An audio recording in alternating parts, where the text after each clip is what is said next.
Tessa ducked under a fallen beam, her headlamp's narrow cone of light bouncing across fractured walls.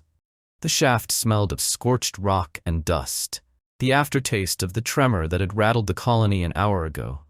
Her father would be furious if he knew she'd slipped away. Sector 12 was off-limits, unstable crystal growth stamped across every warning sign. But that sound, a low, thrumming hum that vibrated in her ribs, had pulled her deeper than she meant to go. The tunnel ended in a jagged wall of quartz-like growth, every shard refracting her light in rainbow slivers. The hum was louder here, almost rhythmic. She set her glove against the largest crystal. It pulsed under her touch. The wall shifted. Not rock, scales. Her breath caught as the shape resolved. A small creature curled in the shadows, its skin a mosaic of transparent plates that glimmered faintly from within. Each exhale sent a shimmer down its body, but one wing hung at an awkward angle, fractured like a broken pane of glass. Golden eyes opened. The hum changed pitch, no longer random vibration, but a note that seemed to pierce through her skull and into her thoughts. Images bloomed in her mind, vast underground halls lit by glowing crystal spires, other shapes like this one, soaring through blue-lit caverns, then a crack, a fall, pain. She sank to her knees, not sure if the tears in her eyes were from dust or the ache in those images. "You're hurt," she whispered. The dragon blinked slowly. Tiny shards along its wound glowed and dimmed in uneven pulses. It made a sound like glass wind chimes in a far-off breeze. Behind her, the faint echo of bootsteps, mining security.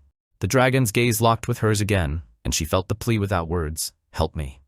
Her hands trembled as she unzipped her pack. "Okay," she breathed, heart pounding. "But you have to trust me." The hum deepened and the crystals in the walls flared faintly, as if the whole chamber approved. She slid the small creature inside, wrapping it in her jacket. Its glow lit the inside of the pack like captured starlight. Bootsteps grew louder. Tessa killed her headlamp, pressed herself against the wall, and slipped into a narrow side passage she'd never noticed before, one that seemed to open just for her. The narrow passage swallowed her in blackness, the only light spilling from the wounded creature inside her pack, a shifting, soft glow that painted jagged crystal walls in pale blue and gold. The hum returned, deeper now, resonating in her bones. It wasn't random, it was pointing. "Tessa, this way."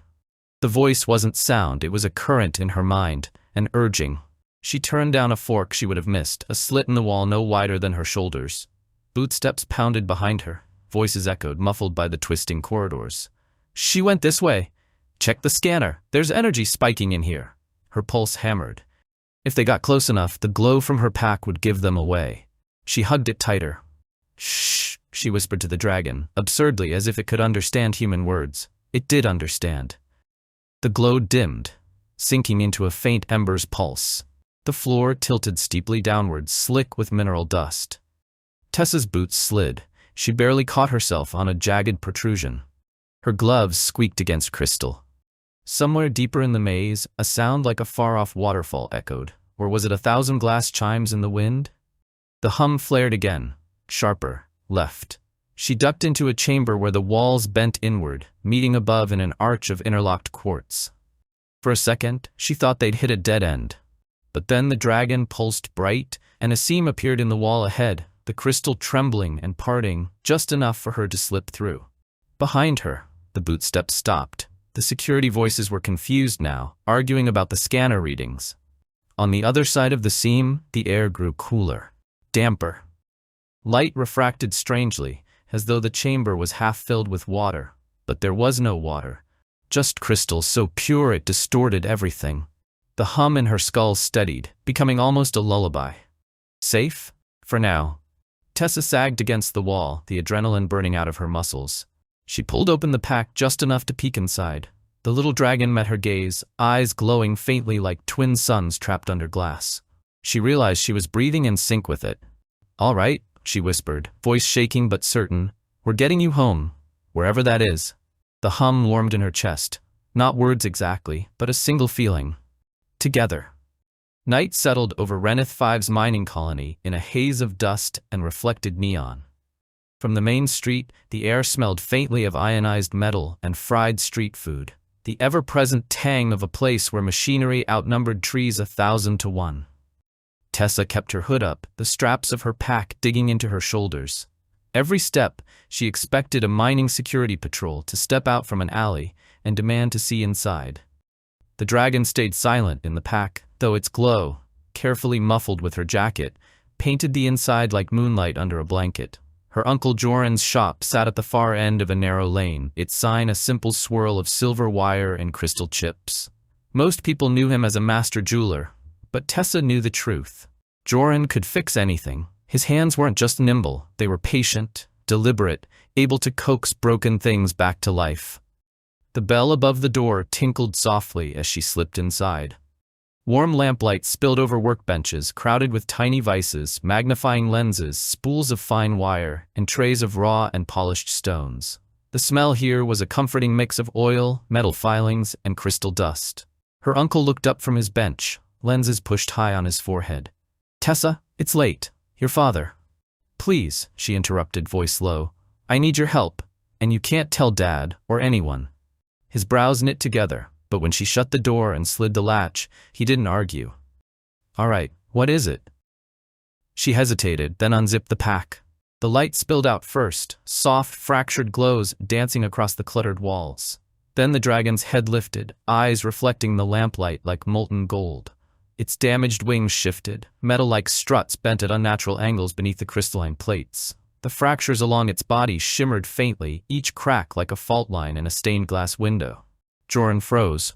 By the moons, he took off his lenses as if seeing would be easier without them. That's not possible." "It's hurt," Tessa said quickly. These frame things under its wing are broken, and some of the crystals are loose. Can you fix them?"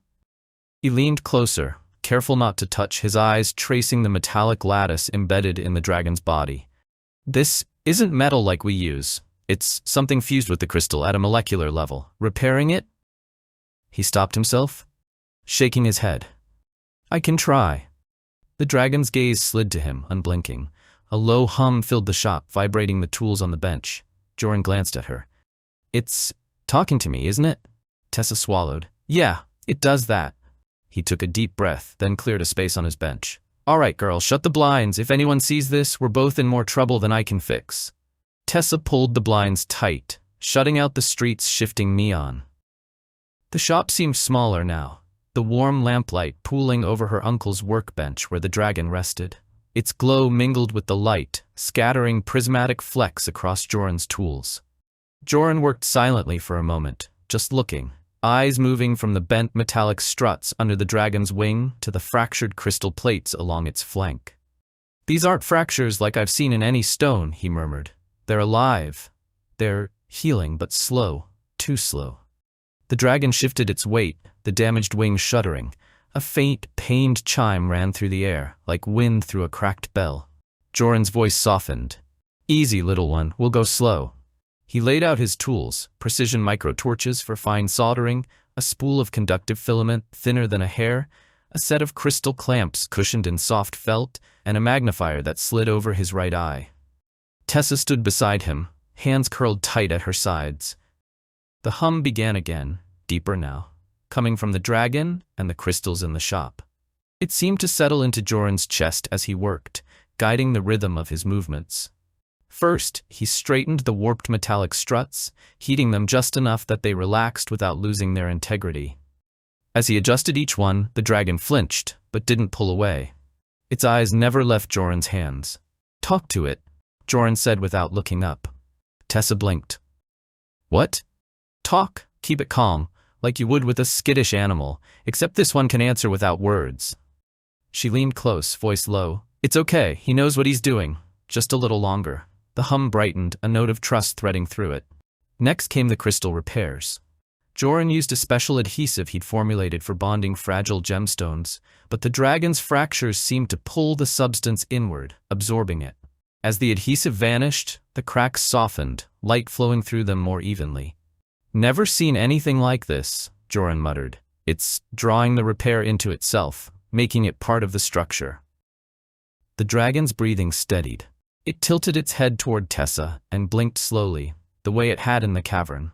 She felt a wave of warmth in her chest that wasn't hers. Gratitude, sharp and bright. Finally, Joran anchored a loose wing plate back into place with 3 fine strands of conductive filament, weaving them into the metallic lattice until the repair looked almost natural. "There," he said, easing back. "It's not perfect, needs rest, but it'll hold." The dragon stretched the wing slightly, testing. The crystals along its body flared in a slow ripple of light. The hum swelled, not pained this time, but rich, almost melodic. Joran took off his magnifier and exhaled.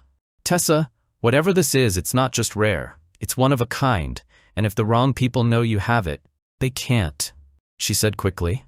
"No one can know." The dragon lowered its head toward her hand. For the first time it let her touch it, her fingers brushing warm, impossibly smooth crystal that pulsed in time with its heartbeat. The dragon was still, breathing slow and steady on the workbench. The faint light from its body had softened to a warm pulse, like a sleeping ember.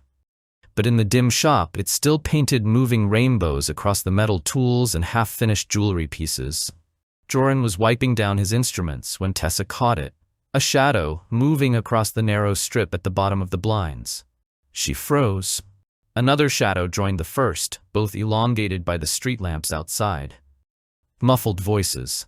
A boot scraped against the alley's rough stone. Joran's eyes met hers. His hand twitched toward the lamp, but she shook her head sharply. Too late. Turning off the light would only confirm someone was inside trying to hide. The dragon stirred, lifting its head slightly, sensing the tension. The glow along its fractured plates brightened instinctively, casting shifting shards of light through the slats. Outside, one of the voices stopped talking mid-sentence. A pause. Then, "Did you see that?" A knuckle rapped lightly against the door. "Evening, Joran. You working late?" The voice was casual. Too casual. She recognized it. Rallis Tren, mining security. Her stomach nodded. Joran's tone was level. "Orders to finish. You know me, once I'm in the middle of a piece." The dragon's hum sharpened in Tessa's head, an insistent note. "Danger. Hide." A metallic click outside. Tessa's pulse spiked, a scanner powering up. If they swept the shop for energy signatures, the dragon's biocrystal structure would light up like a beacon. "Back," Joran murmured to her without looking, sliding open the small trapdoor under his main workbench. He'd used it for years to hide raw gems from thieves or tax collectors. Now it was barely big enough for a girl and a small dragon. Tessa scooped the creature into her arms. It was warmer now, as if bracing for flight.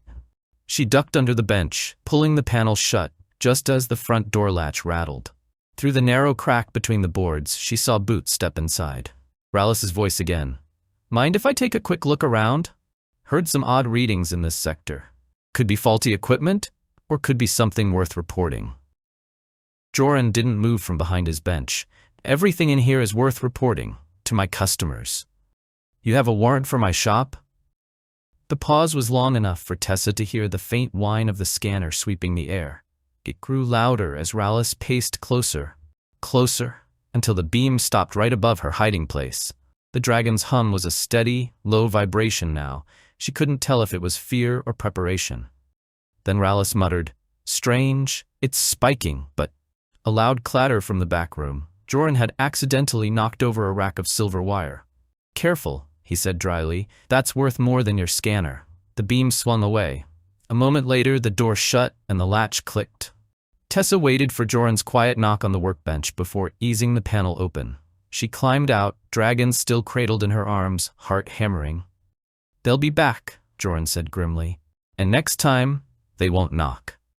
The shop lights were dimmed now. Every tool packed away as if Joran were closing for good. Outside, the main street had thinned to a few drunks and late-shift miners, the air carrying the metallic tang of Reneth V's night cycle. Joran secured a long crate to a hover trolley. "Cargo manifests get checked but not scanned if you're moving between the outer sectors. Especially if you've got the right bribes," he said. Tessa stroked the dragon's neck gently, feeling the faint vibration of its hum travel up her fingers. "It's dangerous here." The words weren't spoken. They bloomed in her mind, clear and sure. She blinked. "You can talk now?" A ripple of warm light passed along its scales. "You could hear before. Now you understand." It wasn't just words. Alongside them came flashes of sensation, the metallic chill of security scanners, the flicker of hunger, the comforting solidity of her touch. Joran glanced at her. "You're doing that face again. The one where you're not here." "I'm here," she said quickly, though her pulse was racing. "We need to go." They eased the dragon into the crate, layering it with cloth scraps and a scattering of crystal shards to disguise its glow. Joran sealed the lid with a simple latch, something easy for Tessa to undo later. They slipped into the narrow service lanes behind the main street, the hover trolley's faint hum blending with the ambient noise of generators. Halfway to the cargo depot, the dragon's voice returned in her head, sharper now. "Left. Danger ahead." She grabbed Joran's sleeve, pulling him into the shadow of a half-collapsed loading bay. A pair of security patrols passed just ahead, their handheld scanners sweeping lazily. She could almost feel the cone of their detection range, a hazy sphere in her mind's eye, a gift from the dragon's senses. When they moved on, Joran gave her a look. That wasn't luck. "No," she admitted. "It told me." They pressed on, navigating the depot's maze of stacked containers. The dragon's guidance grew more precise. Not just turn here, but flashes of the paths ahead, hazy but enough to know which ones were clear. Each message was richer than the last, carrying emotions alongside the direction: caution, urgency, a pulse of relief when they avoided a guard. At the far end of the depot, they reached the outer sector transport, a squat, unmarked cargo hauler bound for the mining outskirts. Joran slipped a chit into the driver's hand. No words exchanged, just the quiet click of authorization. Tessa climbed into the back with the crate, settling against it as the hauler's engines rumbled to life. The dragon's hum resonated through the thin metal, steady and reassuring. "You see now," it whispered in her mind. "We are not just hiding, we are going home." She closed her eyes and, for the first time, saw it clearly. A vast underground cathedral of living crystal. Dozens of dragons gliding through shafts of light, their bodies like fragments of the stars. When she opened her eyes, the hauler was already pulling away from the depot, and the colony's lights were shrinking behind them. The cargo hauler rattled to a stop on the edge of the mining outskirts. Out here, the ground was a patchwork of jagged crystal spires jutting from the dust, some tall as trees, others half buried in pale sand. The air was colder, thinner, carrying a faint metallic scent from the crystalline landscape. Joran hopped down first, scanning the horizon. "We're far enough to be off the patrol routes, but we can't stay out here long. Not with that thing glowing like a festival lantern." Tessa eased the crate open. The dragon lifted its head, golden eyes catching the starlight. Its hum rolled into her mind like a tide. "This way." Without hesitation, she followed where it pointed, not with its body, but with flashes of image. A jagged silhouette of crystal against the stars, a narrow crack in the ground where moonlight could not reach. They picked their way through the field, boots crunching on crystal shards. The dragon's presence in her thoughts was clearer now, like it was tuning to her mind.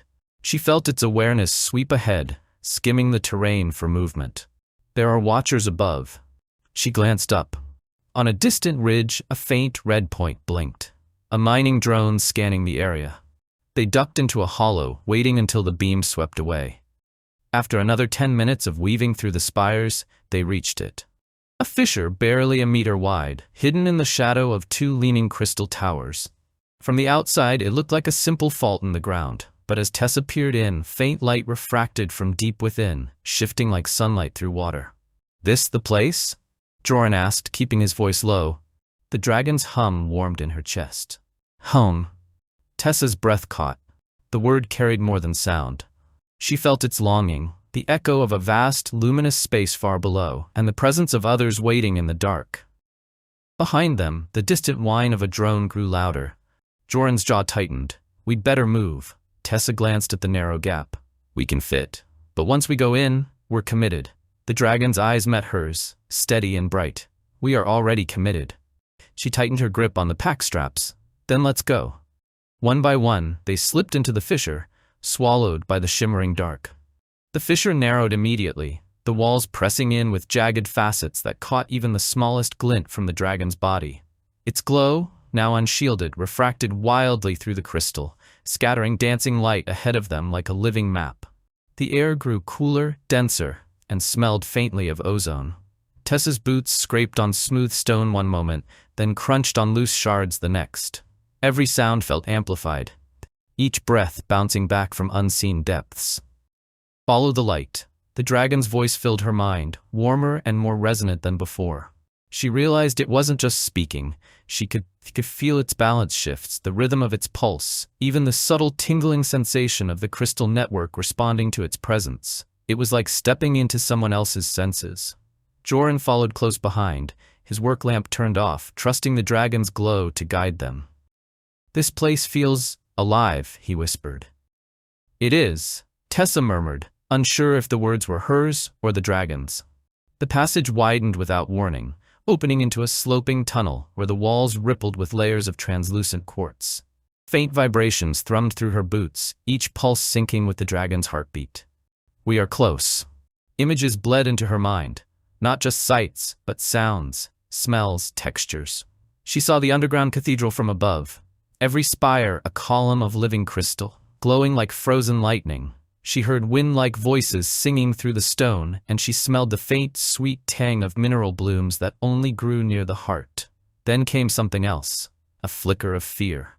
Shapes moving in the cathedral's shadow, not dragon and not human. Tessa stumbled, grabbing the wall. "Something's down there," she said. Joran's face tightened. "Not friends?" The dragon's hum shifted low, sharp. "Hunters." The word came with a jagged image, tall, skeletal figures in environmental suits, dragging nets that shimmered like spider silk. The slope steepened, turning into a staircase of uneven ledges. Tessa slid the last few meters, landing in a broad shelf overlooking a breathtaking sight. Below them sprawled the cathedral, an ocean of crystal columns lit from within, the light rippling like a heartbeat through the whole chamber. And in the spaces between, she saw movement, wings unfolding, long bodies shifting, other dragons turning their heads toward her, their scales glittering like stars in motion. The dragon in her arms pulsed bright. "We are home. But we are not safe." The sight below stole Tessa's breath. The crystal cathedral was alive, light moving through the columns in synchronized waves, as if the entire chamber were a single, living organism. Dragons glided between the towering spires, their bodies refracting the cathedral's glow into rainbow streams. Some were as small as the one in her arms, others were enormous, their wings brushing multiple columns as they passed. The hum in her chest swelled into a chorus. "You have returned one of our own." It wasn't just her dragon speaking, it was dozens of voices layered together, each a note in a resonant chord. The sound wasn't in her ears, but in her bones, her teeth, the center of her mind. She stepped forward, and the dragons shifted to make space below, tilting their heads up at her in perfect unison. The light flowing through the crystal walls began to change color. Deep gold shot through with brilliant blue, a signal she didn't understand but somehow knew meant welcome. Then the cord fractured. Her dragon stiffened, wings tensing against her arms. The welcome light flickered to sharp, cold white. From the far end of the cathedral, movement broke the harmony. Tall, thin figures in environmental suits, their surfaces matte black to absorb light. They moved like shadows given form, dragging long, rippling nets that shimmered with a strange, oily sheen. Hunters. The word was sharper now, edged with something more primal. Destroyers. One of the larger dragons let out a piercing chime that echoed through the entire space. The crystal columns resonated in answer, sending shockwaves of sound that rattled the air. The hunters didn't flinch. They fanned out with practiced precision, nets raised. Joran stepped to Tessa's side. "Tell me we have a plan." She shook her head, but the dragon in her arms had already begun to hum. A fierce, rising note that vibrated through her ribs. Images crashed into her mind, a narrow passage through the far columns, hidden from above, leading to a deep, shielded chamber. A place the hunters couldn't reach quickly. "They're showing me a way," she said breathlessly. "But we'll have to move now." The hunters were already climbing the nearest columns, their nets crackling with arcs of blue energy. She locked eyes with the largest dragon below, a creature of blinding silver light. In her mind it spoke a single command: run. Tessa didn't look back when she ducked into the narrow passage, Joran close on her heels. The glow from the cathedral dimmed as the crystal walls closed in around them, but the hum in her chest didn't fade. It swelled, vibrating the stone under her boots. "Stay low," her dragon urged. "It will be over quickly." From the corner of her eye she caught one last glimpse through a gap in the crystal. The hunters advancing, nets crackling, black suits absorbing the cathedral's light. The dragons had not moved to flee. They hovered in the air between the columns, wings half folded, eyes burning like molten suns. Then the sound began. It was a single note at first, impossibly deep, felt more than heard, and then it fractured into hundreds of tones at once. The entire cathedral became an instrument, the crystal columns resonating with lethal precision. The first hunter froze mid-step. His suit began to vibrate, its matte surface rippling like liquid under invisible pressure. The second dropped his net, clutching his helmet as hairline fractures spiderwebbed across his visor. The light in the crystal columns surged to blinding intensity. A pulse of pure energy leapt from spire to spire, converging on the hunters with the inevitability of a lightning strike.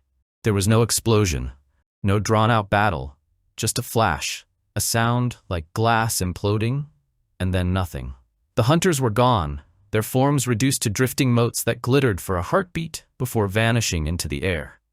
Even their nets disintegrated, unraveling into wisps of pale vapor. The cord faded. The light softened back to gold. The dragons resumed their slow flight between the spires as if nothing had happened. Tessa, a breath caught in her throat, felt her dragon's calm settle over her. They cannot touch us here. The cathedral remembers how to defend itself. Joran exhaled a low whistle. Remind me never to get on their bad side. The cathedral was calm again, its great crystal columns glowing in soft golden waves. Tessa and Joran emerged from the passage to find the dragons gathered in a loose ring, wings folded, their eyes bright in the shifting light. Her dragon, no longer trembling, its wings strong and whole, took flight from her arms and landed in the center of the ring. The others lowered their heads toward it, light rippling through their bodies in what felt like a greeting or a benediction. In her mind, a new voice joined, older, deeper, resonating like stone under pressure. You have returned, one of our young. For this, you are welcome here. Images bloomed in her thoughts. Chambers filled with living crystal that would sing her to sleep, food drawn from the mineral blooms that never spoiled, warm pools hidden deep within the cathedral's heart. Comfort, safety, wonder, every need met without question. Then came the other vision. The surface, the colony's steel corridors, the grinding noise of drills, and with it a strange sensation, fading, like a painting left in the sun. If you choose to return, the voice said, you will forget. She frowned. Forget what? All of this. A wave of meaning washed over her. Not just the cathedral, but the dragons themselves, the bond she felt with her small companion, even the memory of how she'd found it. The further she traveled from the cathedral, the more it would slip away, until by the time she reached the colony gates, it would be as if it had never happened. Joran glanced at her, brow furrowed. I'm getting the picture too, he murmured. They're not kidding. We'd lose it all. The small dragon's golden eyes met hers. We will remember you. But you will not remember us. Tessa's throat tightened. Why? It is the way of our kind. The cathedral is not for human memory to hold. Not unless you stay. The choice hung between them. Behind her, she felt Joran's steady presence, practical, cautious, yet clearly awed by what he'd seen. Before her, the dragons waited without impatience. She imagined her life here, a place where no one would chase her for breaking into mining tunnels, no one would take the dragons apart for profit, where the world itself was alive and welcoming. And she imagined waking up in her bed on Reneth 5 in a week, with only a faint, unplaceable feeling of something beautiful she'd lost. The small dragon took a step toward her, its hum warm and hopeful. You can choose now. The golden light washed over them both, warm and steady, but Joran's eyes were fixed on the great crystal spires, the dragons moving in slow arcs between them. I think I'm staying, Tess, he said quietly. She turned to him, startled. You're what? He smiled, but it was a tired kind of smile, the one he wore after too many late nights at the bench. I've run that shop for decades, worked my hands raw for customers who barely looked me in the eye, never took a holiday because the bills wouldn't wait. Retirement? Not in this lifetime. But here, he gestured toward the cathedral. Here, I could rest. Really rest. And I'd be useful, I think. I can work with crystal, mend things, might even learn a trick or two from these folks. Her throat tightened. But Dad, your father needs you, Tess. He always has. And you've got your whole life ahead of you. This place, it's for someone who's run out of roads topside, not someone who's just starting. She swallowed hard. If you stay, I won't remember you were here. I won't remember any of this. I know. He reached into his jacket pocket, pulling out a battered pen. After a moment's fumbling through his other pockets, he found a scrap of paper, part of an old shipping manifest. Leaning against the nearest crystal column, he scrawled something small and simple. A smiley face. He folded the paper once, twice, then wrapped it around a set of keys, the keys to his shop, and pressed it into her palm. Put it deep in your pocket. Don't lose it. You won't remember why you have it, but maybe you'll still feel something when you touch it. Her fingers closed around the bundle, like it was the most precious thing in the world. The small dragon shifted beside her, watching them both. Joran ruffled her hair the way he had when she was little. Now go on, before I change my mind and try to drag you into this with me. The dragons formed a quiet corridor of light, their wings arched like living gates as Tessa stepped toward the fissure. The glow pulsed in slow waves, a silent farewell. Joran stood a few paces back, hands shoved into his pockets, the golden light catching on the edges of his spectacles. Tell your dad Well, I guess you won't be telling him anything, he said with a crooked grin. She blinked rapidly, forcing herself not to look away. I'll miss you. You will for a while, he said softly. Then, more firmly, go on, Tess. The longer you stay, the harder it'll be to turn back. She took a step toward the narrow passage, the crystal walls curving in like a tunnel of ice. The little dragon padded to her side, pressing its warm body against her leg one last time. We will remember you. She knelt, running her hand along its smooth scales, committing the field to memory. And I'll? She stopped. Something in her mind wavered, as if the word she was about to say had been nudged off the edge of a cliff. Another step.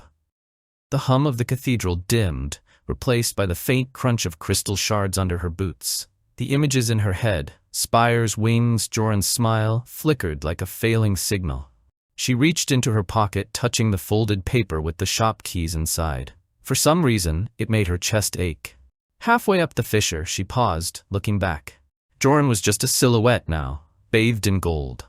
He lifted one hand in a slow wave. By the time she emerged into the cold night air of Reneth V's crystal fields, she was shivering. The fissure behind her looked like nothing more than a dark crack between two leaning crystal towers. She turned toward the colony lights in the distance. Somewhere along the way, she'd have to remember to give Dad the what. She glanced at the keys in her pocket, frowning at the crude smiley face drawn on the scrap of paper. She didn't know why it was there, but for reasons she couldn't explain, she kept her hand on it the whole walk home. The next day, Tessa held out the folded scrap of paper to her dad with the keys inside. I found some keys, she said, trying to recall when she'd found them. I must have picked them up on one of my walks. There's this smiley face on the paper. Her father took them slowly, his gaze fixed on the crude doodle. And then he examined the keys. These are the keys to your Uncle Joran's workshop, her dad said. He weighed the keys in his hand, thumb brushing the paper. Joran didn't open his shop this morning, Tess, she frowned. So he left? Just like that? Her father's voice softened. I think he found a place where he can finally rest, a place better than here. He tapped the smiley face with one finger. This is his way of telling me not to worry about him. Tessa tilted her head, curious but oddly untroubled. Guess that's just like him. She smiled faintly, the moment already starting to slip from her mind.